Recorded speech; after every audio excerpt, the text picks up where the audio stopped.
Hello बच्चों, let's read the question. The question says the correct statement regarding the possible reason for the trends of electronegativity in group 13 elements are. Option A, similarities in atomic size of the elements. Option B, discrepancies in atomic size of the elements. Option C, discrepancies in atomic number of the elements. Option D, similarities in atomic mass of the elements. So first of all, let us check the key concept of the question. The key concept of the question is that electronegativity is the tendency of an element to attract the shared pair of electron. Suppose दो element ए और B हैं जो कि आपस में bond बना रहे हैं और इस बॉन्ड के इलेक्ट्रॉन जो हैं शेयर्ड पेयर जो है वो बोरोन बी जो है वो अपनी तरफ ज्यादा अट्रैक्ट कर रहा है, तो we will say that B is more electronegative. और इलेक्ट्रोनेगेटिविटी जो है वो दो फैक्टर्स पे डिपेंड करती है. एक तो है एटॉमिक रेडियस और दूसरा है न्यूक्लियर चार्ज. और इलेक्ट्रोनेगेटिविटी जो होती है वो डायरेक्टली प्रोपोर्शनल होती है न्यूक्लियर चार्ज के, यानी कि जितना ज़्यादा न्यूक्लियर चार्ज होगा उतनी ही ज़्यादा इलेक्ट्रोनेगेटिविटी होती है. और इन्वर्सली प्रोपोर्शनल होती है एटॉमिक रेडियस की, यानी कि जैसे जैसे एटॉमिक रेडियस बढ़ती है वैसे वैसे इलेक्ट्रोनेगेटिविटी कम होती चली जाती है. एक कम अगर हम ग्रुप की बात करें किसी भी ग्रुप की, तो ग्रुप में अगर जब हम ऊपर से नीचे जाते हैं तो उस वाले केस में एटॉमिक रेडियस जनरली इंक्रीज होती है और इलेक्ट्रोनेगेटिविटी डिक्रीज होती है.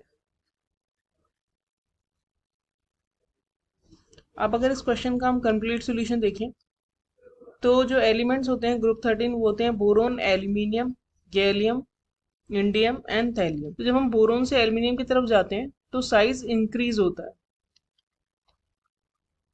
क्योंकि नया शेल अटैच हो रहा है, तो एटॉमिक रेडियस बढ़ जाएगा. एटॉमिक रेडियस अगर बढ़ जाएगा तो जैसा कि हमने क्वेश्चन में की कंसेप्ट में देखा है कि electronegativity is opposite inversely proportional to atomic radius.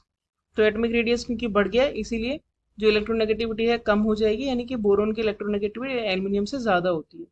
लेकिन जब हम गैलियम से लेके थैलियम तक जाते हैं तो उस वाले केस में डी ऑर्बिटल्स में इलेक्ट्रॉन्स फिल होना स्टार्ट हो जाते हैं.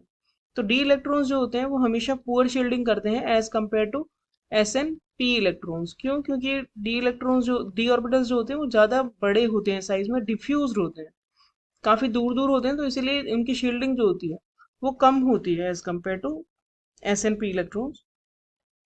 तो इनकी पुअर शील्डिंग की वजह से जितना साइज बढ़ना चाहिए था ऊपर से नीचे जाने पे उतना इंक्रीज नहीं होता है. इनफैक्ट गैलियम का जो साइज होता है वो लेसर होता है एज कम्पेयर टू एल्यूमिनियम.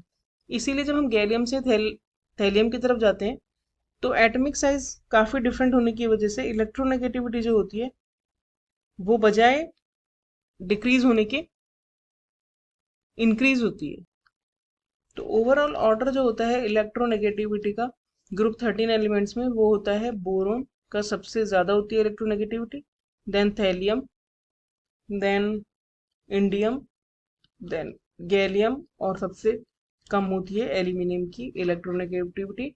और इसका रीज़न होता है डिस्क्रिपेंसी इन एटॉमिक साइज.